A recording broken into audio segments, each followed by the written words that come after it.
This is Ed again in San Diego, and that's the beautiful Coronado Bridge right behind us. Summertime here in Southern California. We were in Palm Desert for a couple of days with good friends celebrating St. Patty's Day, and I became Eddie O'Cohen wearing green. And and it was 110 out there, which is too hot too soon. And back here in San Diego, it was just about 90. Yeah. But it cooled off last night and the fog came in from the ocean right here. Couldn't see the tall Hyatts right across the street here. They're white out totally, but now it's sunny, clearing up, no fog. So life goes on, right, Ron? Life goes on. That's all good. We're cooler, much cooler than that on the east side of the world. We're on the East Coast for your listeners. You're in California. We are in Maryland. Yeah, well, this is the second cup of coffee it's needed today. Yes. We're going to talk about the wars. Where are they? Well, they seem to be everywhere. And this is really bad news. And so, what's the implication for employers? Ron, you and Marty have perfected the idea ahead of its time, the Cooper culture. And I'd like to ask you to review some of those beliefs and practices that you've already put into place. I think our audience out there of business people, not only in the US, but everywhere else, mostly US, but we do reach Asia Pacific and Latin America, and of course, Europe and Africa, and now India more than ever. I'm going to read this. Uh, the implications for employers of what's happening right now, anti-Semitism, anti-anything that seems to be in vogue, anti-power. The question here, geopolitical risks impacting global business and global talent development. Why business leaders must prepare for a more unstable world. Ron Cooper, the Cooper It, culture. Ed, this is a very appropriate topic, and I think you would agree with to our listeners that I am going to make statements. I do not intend for them to be political. You don't have to agree with me politically, ideologically, but yes, we as leaders in our companies, in our families, need to be aware of the impact of global uh, environment, the global events that could have an impact on those within our sphere of influence. Particularly, there is uh, a war, there's a conflict, whatever term you want to use, with Israel involved in NATO to some degree, Iran. The United States is the instigator in NATO. Is NATO going to be involved? Will they not be involved? Even though we are not directly impacted by ordnance and aircraft overflights and so forth, our employers, our family members might have people who are directly involved with the conflict that is occurring right now. Israel, Iran, we're involved. We as leaders need to be very acutely aware of the impact that this could have and likely will be having on the company, the revenue. Obviously, in the United States, we are feeling the impact of oil prices. We're feeling the impact of the stock market. And it is going to have an impact in will it be long term or short term? That is a matter of personal opinion. I am of the belief it will be short term. However, you would define maybe another 6 weeks, eight at the outset, my opinion. But we have to, and we will necessarily have to endure that amount of time. Ed and Ken, those are just some of my beliefs. And again, I'm not here to make a political statement. You don't need to agree with me ideologically, but I will say that in the context of critical thinking, we in the military, we as effective leaders must be very effective critical thinkers. And what I mean by that is we know what's happening in the moment, but we also need to project ahead as far as we can the potential impacts with the families within our company as we are mission centric oriented. Ed, that's kind of a long answer to your question, but that's the backdrop of what Marty and I and the Cooper culture represent. Ken Lloyd, Dr. Ken Lloyd. Um, I'd like you to address, pardon me, I have to get the notes. I scribbled all these notes in the last half hour where I came across all this stuff going on. Um, Geopolitical impact on global business talent development, global company culture, its role during this time. How do geopolitical risk tensions impact managing talent right now?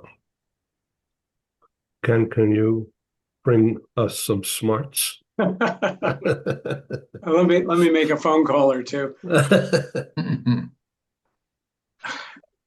Looking at what's happened, in our world, there's been so much divisiveness, even before this war in Iran.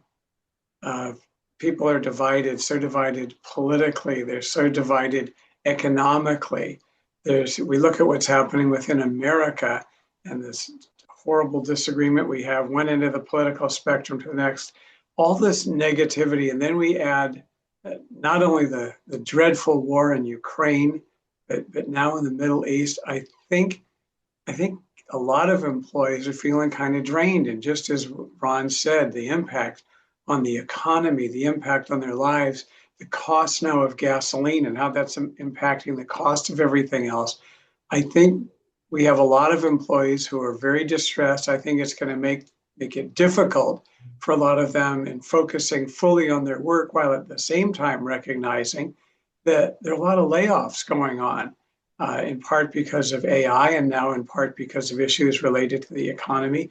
I think it's a very, very difficult time psychologically, just across not just America, but around the world.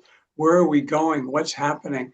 I hope that Ron is correct, that this war in Iran will be a short one, and that somehow we'll get back onto a path of goodness and kindness and peace and democracy. The comments that are coming out across the spectrum on various news channels are so divisive and divided. We're in a very tricky time. So I think it's incumbent upon us as managers. We know that millennials and Gen Z are interested in organizations, among other things, that focus on their growth and their development, but also on their mental health. And I think we have to try to be very aware of what's going on with our team in that area. These are tough times mentally for a lot of our employees. I think as managers, as coaches, we want to be aware of that and sensitive to that, give employees a chance to vent and try to work with them to help them through these very difficult times. Ron, Yeah, how close, yeah. if I may just ask, just as a bridge from that, and then I'll Sure. stop talking, I promise. Ron, how close are we?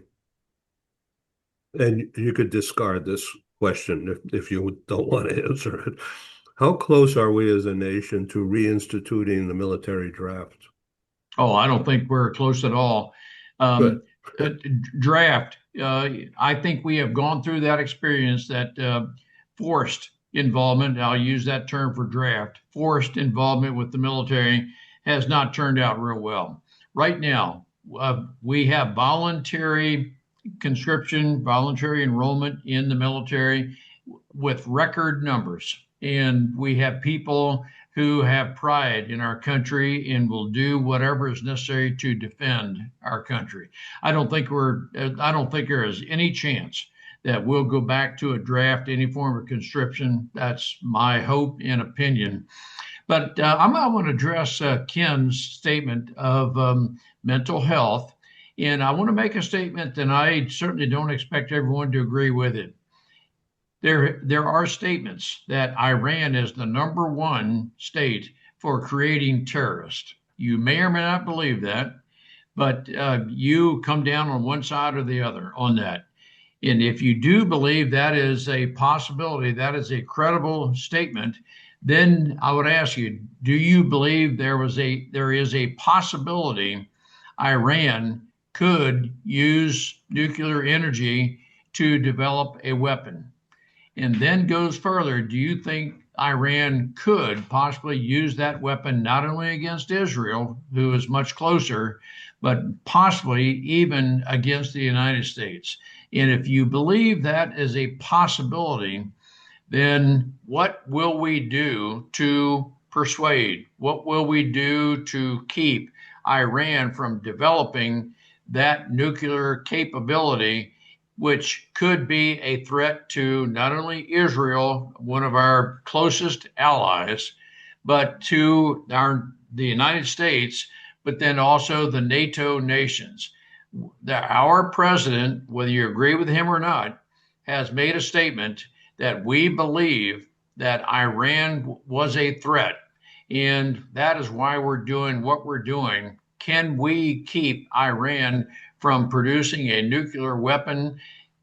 President Trump has said we want complete surrender. Can that happen? Yet to be seen. But I believe in our military that we have strategic targets. We know exactly how to go in and execute. That's mission execution. I can tell you, having been in the cockpit in the situations exactly like this, we know exactly what we're doing. We know exactly what our mission is, and we are confident we in the military will achieve our objectives. Now, not everyone's will agree with what I just said, but Ken and Ed, those are things I know are impacting some employees and family members. I support 100% of what you just said. Ken?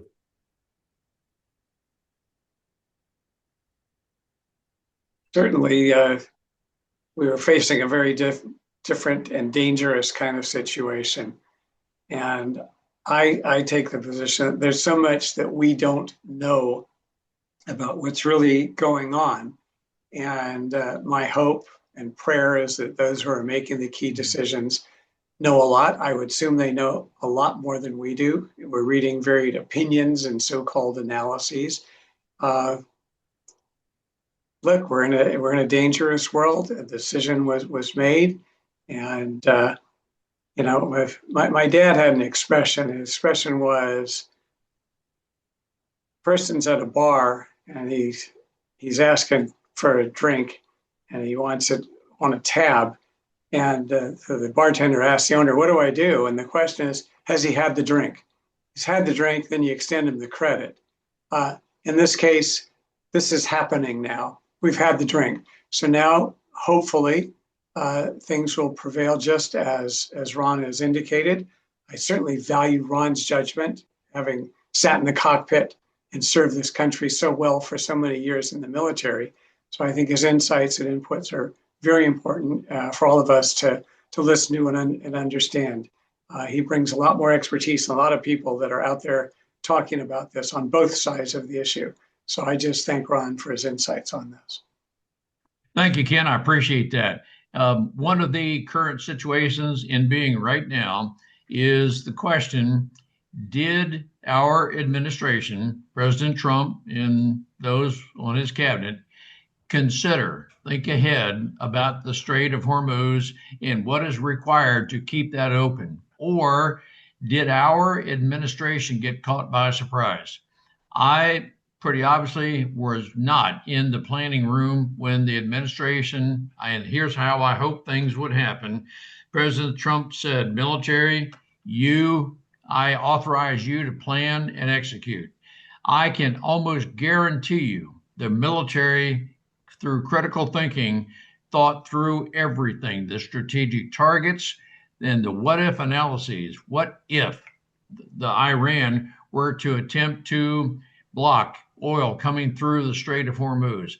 I just choose to believe the military thought through all of this. Is it possible the Trump administration, someone did not have the commensurate critical thinking that the military has? Certainly that's possible. But I'm going to believe that we in the military have thought through everything. We know exactly how we're going to execute should various things happen. That is all a matter of critical thinking. And we in the military know exactly how we're going to execute. Now, we're under civilian control. President Trump and your administration, will you authorize us to execute, us in the military to execute? Again, I'm on a bit of a diatribe, but I think that I just feel very confident the military has thought through all of this. Maybe the civilian administration did not think through all of this as critically as the military has, but I'm just choosing to believe that there's nothing that's happening nor will happen that the military has not already thought through. I would hope that I can give your listeners that amount of confidence in the military. So the issue becomes ground troops in order to secure Carg Island, and it's almost like the U.S. has to go in, and because they can't keep bombing that sensitive area there. Everything is so close. Everything is so small. Uh, I'm very active on YouTube because of the talk show, of course, but some of the stuff that is displayed there, yeah, I don't think it's coming from the U.S. I think it's coming from somewhere else because some of the stuff is really shocking, and it's fake news, I guess. Ron, just like you commented on what our friend Chris Exline was talking about in Ukraine the other day, um, with the Russians helping Iran and you commented against that, and that was really interesting to me. I did not further publicize that, by the way. So if you would like to discuss any of that, I welcome you to use this platform. But some videos that I've seen the past week on YouTube are actually really alarming, showing drones hitting that huge tower in Dubai or Abu Dhabi, and some towers in Tel Aviv. I don't know whether it's real or not, but it's really scary. What do you think, Ron?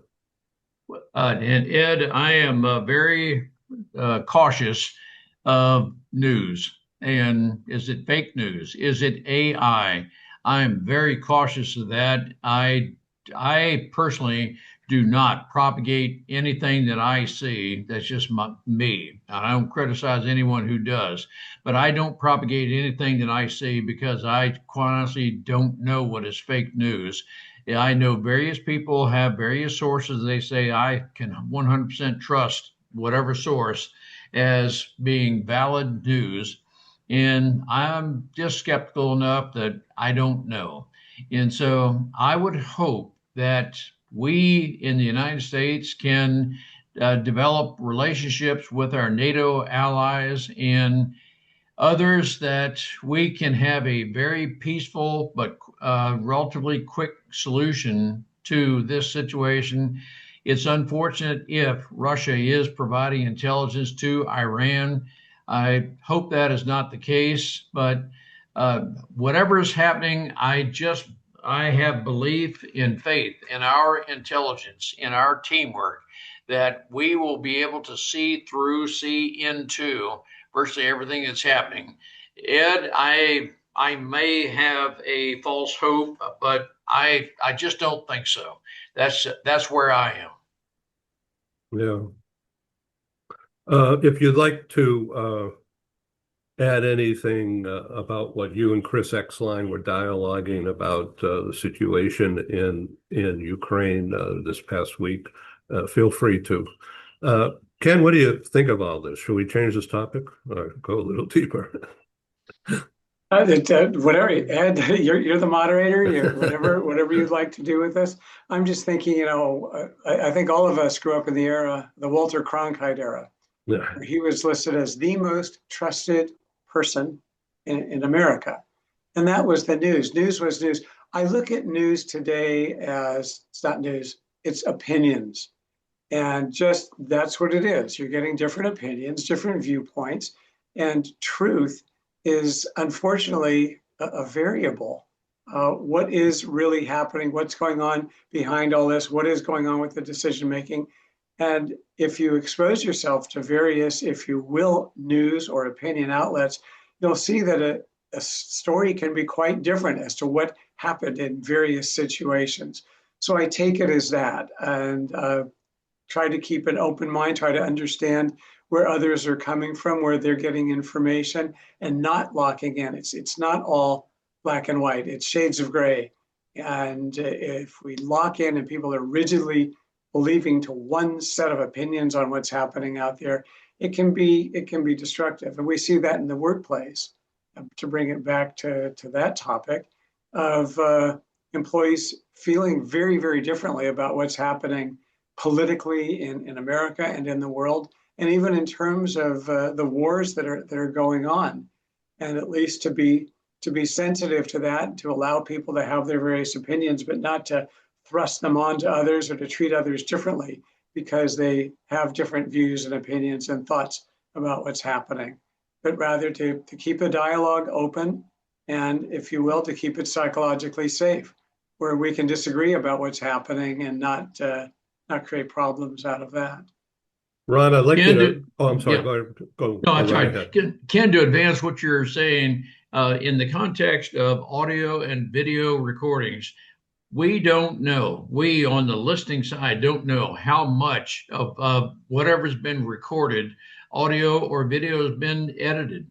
To what degree? We know that any person, any journalist can in fact edit those recordings to have that message project whatever their bias might be. We know that can, and in fact is happening. It's been proven many times.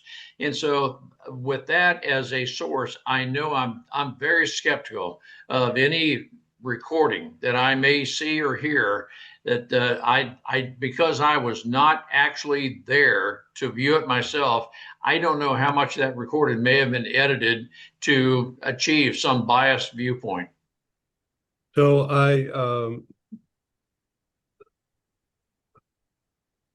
I'm just going to say that I believe what I heard when the report was that there's Russian submarines shadowing the American Armada, which is across the seas right there, and the Chinese have sent one of their huge aircraft carriers. The Chinese have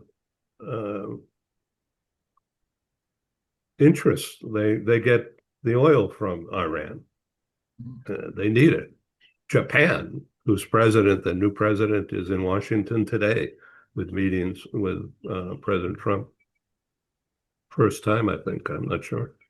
All-day meetings going on. They get oil from Iran and the Middle East. So everybody's impacted by this, that's for sure. Company culture, once again, the Cooper culture is all about this.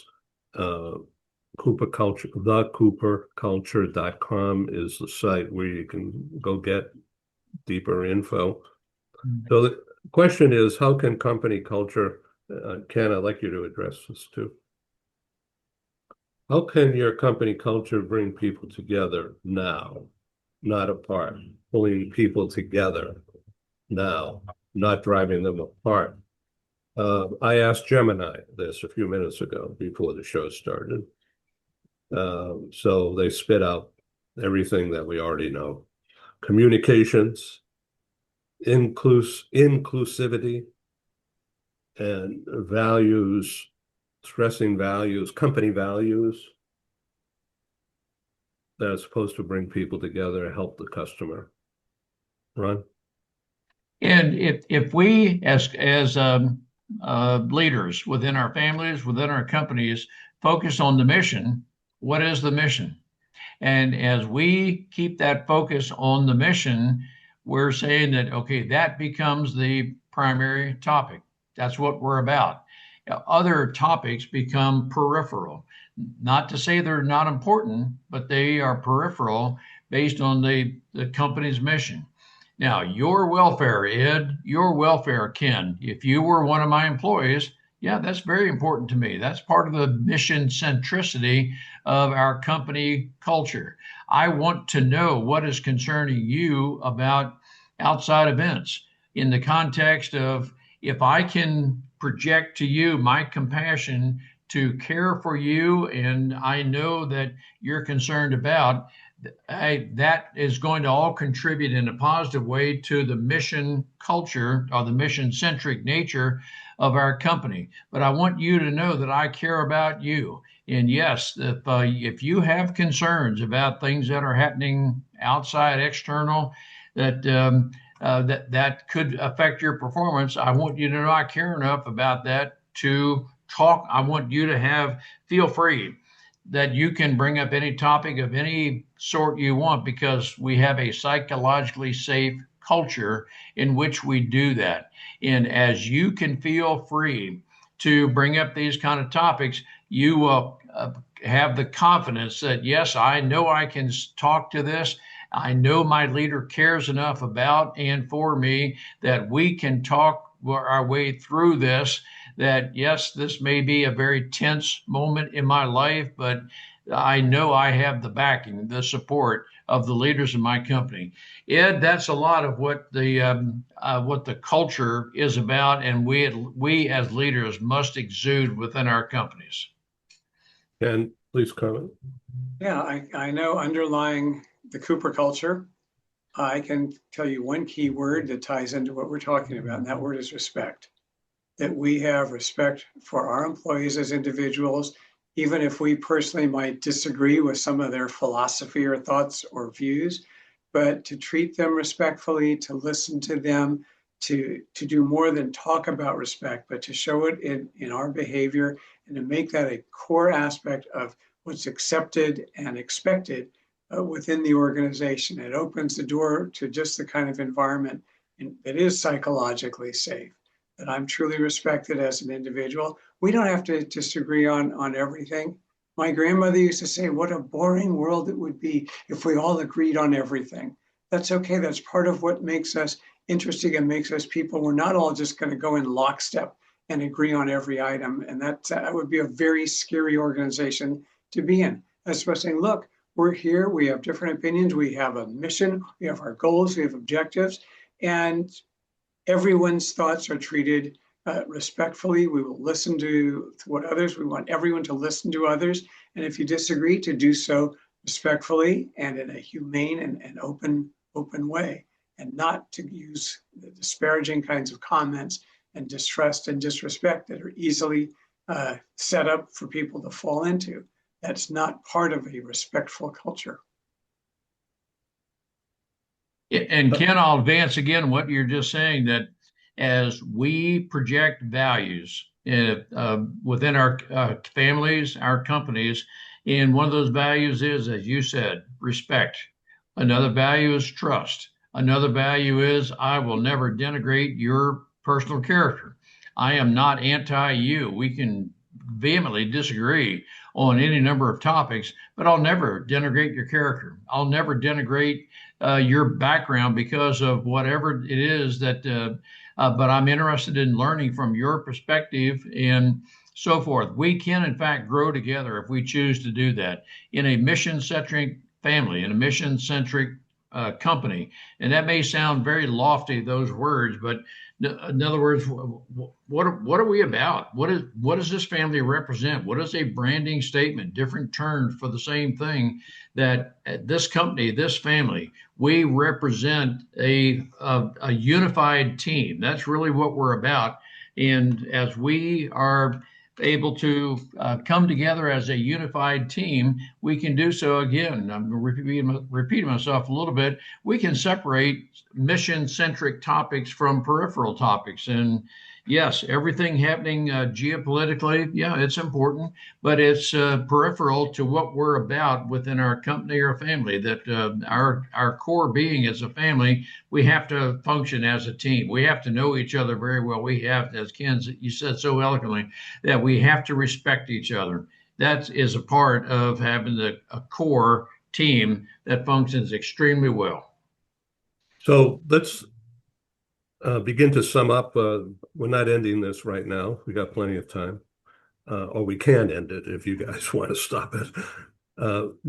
My background, going back a long time, has been employee mobility.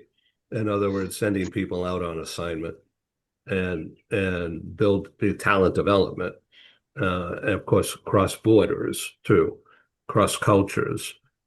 But now multinational companies, they've been racing to get people out of the war zone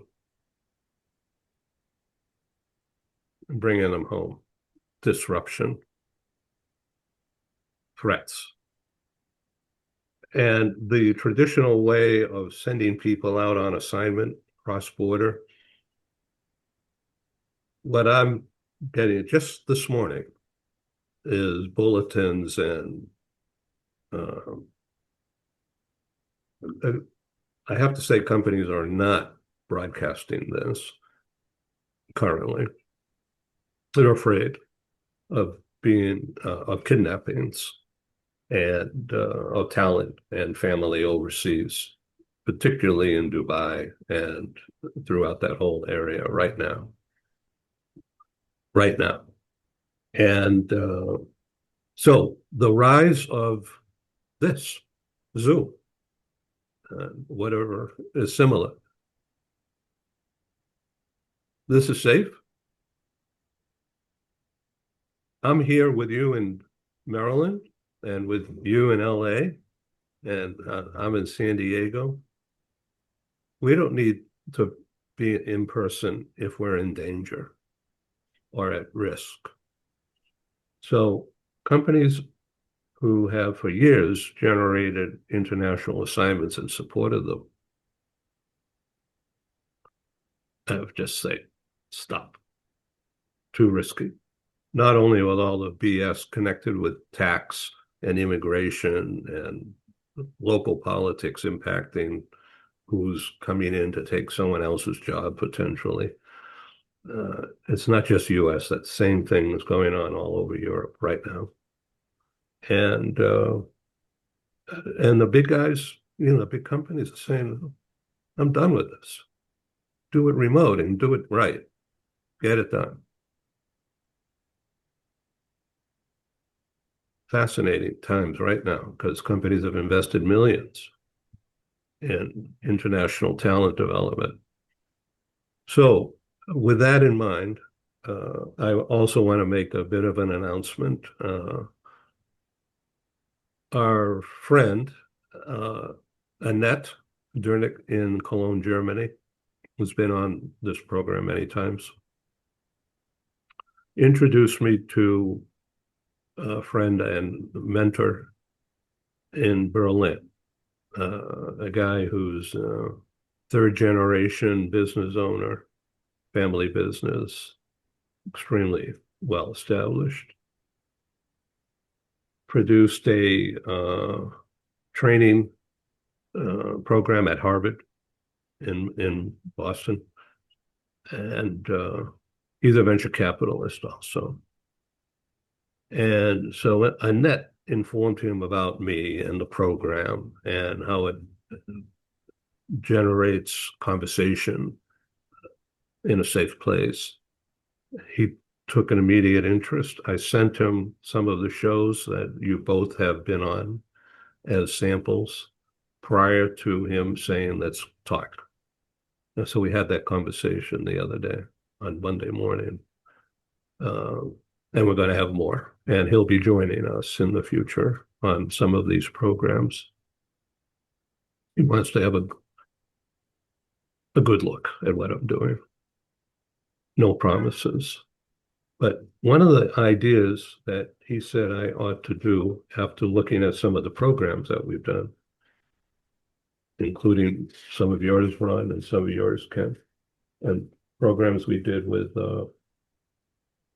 Paul Falcone and Stephen Howard and others, Joseph McGuire in Dublin.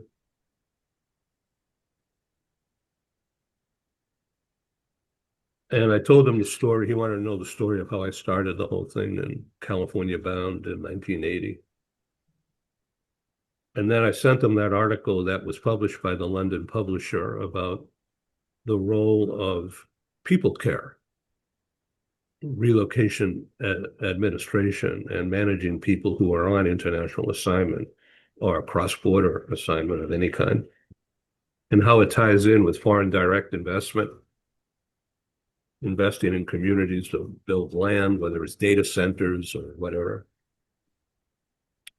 And then the FDI people meeting with and setting deals up with local economic development people, and the role of the realtor, the relocation administrator, and the service provider to make the family whole and get the family productive fast and into housing. That article has caught his eye, as he called it, brilliant. And so there's a future that's developing for me. Here I am, 80 years old. So it's really interesting. But he says what you have to do is create that magic that you did in 1980. Don't go inventing anything else, just recreate that. And he advised me to take the author route and the mastermind route, combining authors and masterminds into a series of these kinds of shows. Not 20 people on the screen, that doesn't work, but small groups or even one-on-ones. And so I made a list of 18, and you're both on it, of people who I want to get involved with and be involved into a series of topics such as the one we're having right now, and just expand on it, because these will be very helpful to the other people out there who will receive this. So some of the people, in addition to you two guys, are Paul Falcone, Hampton Dowling, Andrea in Bucharest, Romania, Annette in Cologne, Heather in London, a business psychologist, Yvonne Quay from the World Bank. She's now living in Geneva. Andrew Ellerman in London. He's the guy who climbed Mount Everest twice and started to swim the English Channel. So Andrew Woods, who featured me a long time ago in the Audacious Ask book that he wrote about people who are entrepreneurs doing things. I was not the only one. There are several people in that book. Anyway, he's going to be involved. And Adrian Fuentes in Mexico City, who's written 4 books about women coming into power positions in Mexico, including the new president. Philip Berry, this guy himself, Frank Beckman. Johanna Lennartson in Stockholm, who's become a new client of mine. Mika Cross, who you guys have met in the past from Washington, D.C., former intelligence officer in the Army. And Joseph McGuire. So that's 17 and a couple of more pending. I think that's a wonderful idea that this guy has urged me to do, and I'm going to start doing it. So please be involved. I'm not going to ask for money from you. You want to throw it at me, I'll take it, of course. But because of your strengths and because of the capability that together we have developed in this media, he says, find sponsors who want to associate with you. And that's the same idea that I did 40 years ago with California Bound. I said, wake up, just take what you've already done. Don't invent the wheel again. Just make the wheel better. What do you think, Ron? I think it's a great idea.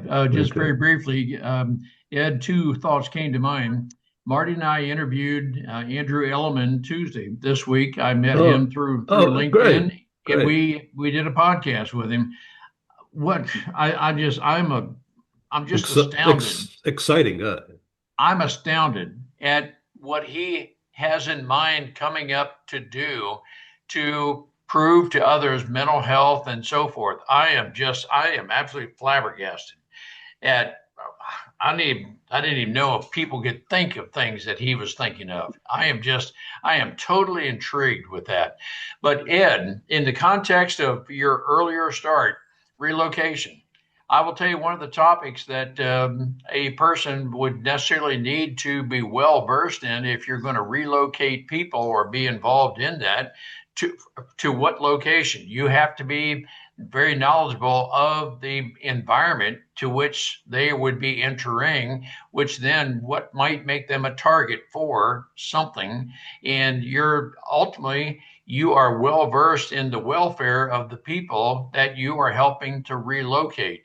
That to me is all a part of a good leader and all a part of a culture of a company that even though we are relocating, maybe the majority of your company is remote, but it's just as if you are right there together because those people within your sphere of influence know you're compassionately caring about them as if you were right there, as if they were right there within view of you.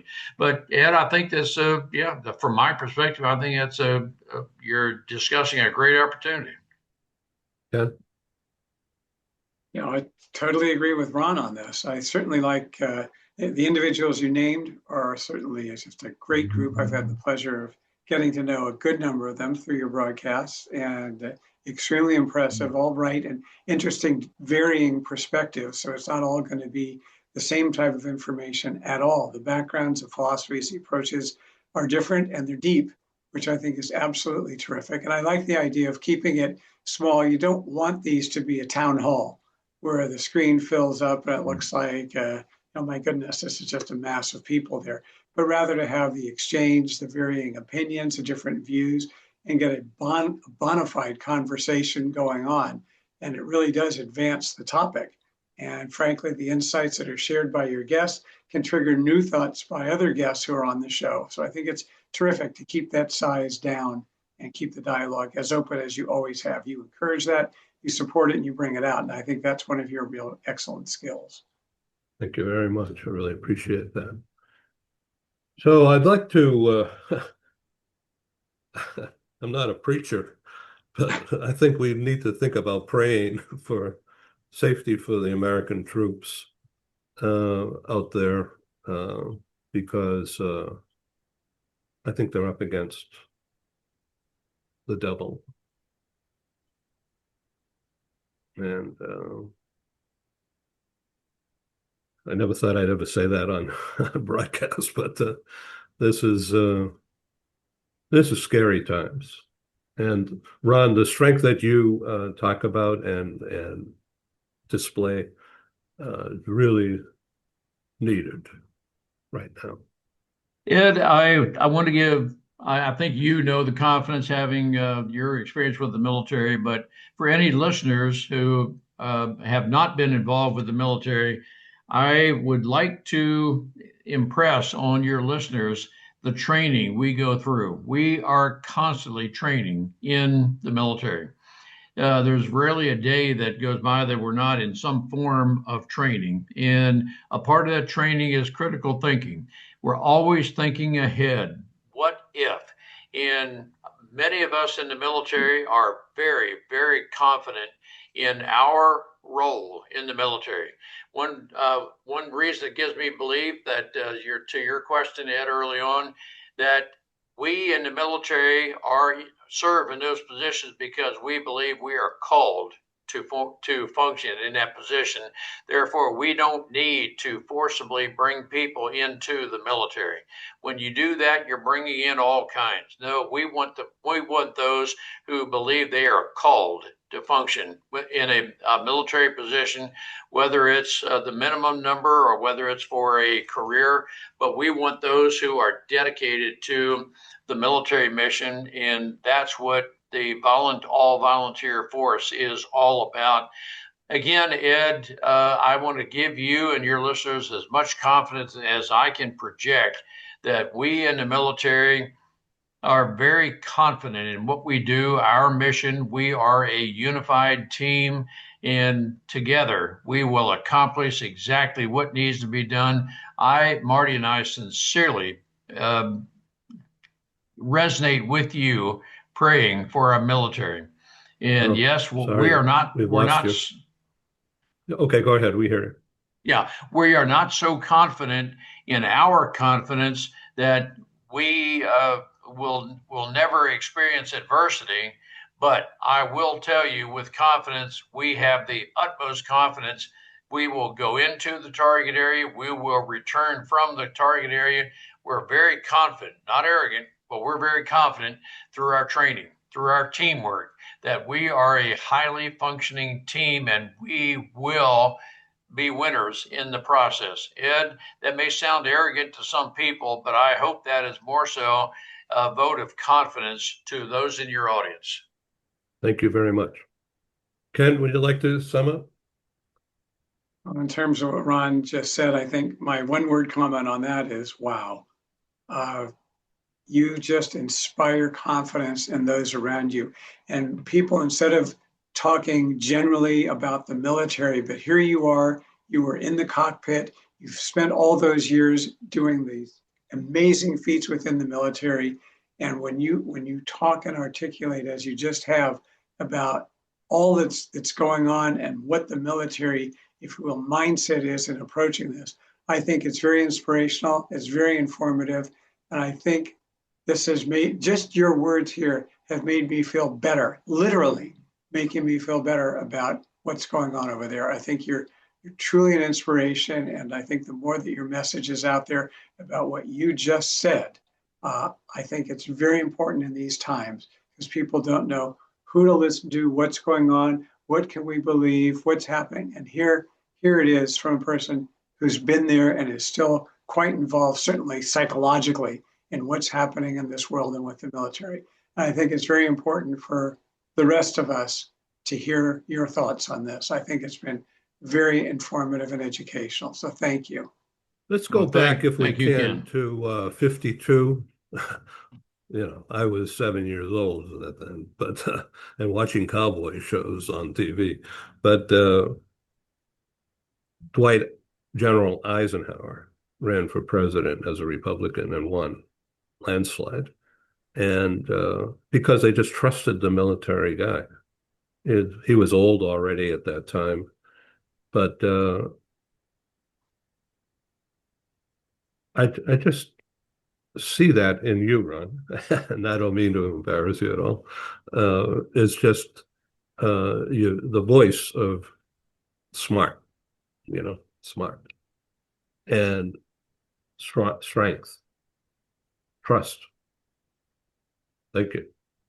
Yeah, thank you, Ed. I appreciate what you're saying, and I'm certainly not here to garner any particular praise, anything like that. But I'll just say that we in the military, I'm repeating myself, are trained all the time. We do that. That is a part of who we are, what we're about. That training is a part of our teamwork. We function very well as a team. And I believe a lot of that is because we're mission oriented. What is the mission that my role as a team member contributes to? As we know exactly what our role is, I don't feel diminished in whatever role I have in that. I just know I'm a part of the team, that if I don't do my part of this, it's possible the overall mission may fail. And so to some degree, those in the cockpit are to use a sports analogy, yep, we're the ones who carried the ball over the goal line, so to speak, and we get credit for that. But I would hope that we never lose sight of the fact that there are thousands of maintenance people who made it possible for that aircraft to function, to get in and out. We have thousands of people who were involved in the communication that made it possible that we can speak with each other. There are others who made it possible to provide the meal support that we needed to do and function and so forth and so on. Ed and Ken, I'm describing to you the total teamwork that the military has. And I have said in the past, and I'll continue to emphasize, I believe there are three vocations that have teamwork down to a fine art, and that is first responders, law enforcement, and military. In some cases, literally, our lives depend on how well we function together. But as we in business executives can exude, I've used that term frequently, but as we project, it's in our voice, that as we through our voice can project our confidence in Ken, you and Ed and so forth, that it becomes a part of the organization that run, and others leaders, you speak it. Therefore, I want to do it. I respect you because you first respect me, to use Ken's expression. When that becomes a part of the culture, we're functioning as a well-performing team, and we come out with a confidence that, yes, we will. And that's a part of the confidence I want to project as a company leader. That's a part of the confidence I want to train other leaders to project. And we're in the process of speaking very resolutely. I want to also project the fact that we are very compassionate about you as a person, your personality, your family, what you have going on in your life, because that's all a part of the total mission. Thank you. Thank you guys for being involved. Please come back, and we'll be announcing stuff in coming days. Yeah. Thank you. Ed and Ken, thank you so much. Thanks right back to you, and Ed, thank you as well. Very interesting. Yeah, okay. Later today, I'll have these programs ready for public viewing. But I think this is a great show. Thank you. Thank you. Thanks. Be well, guys.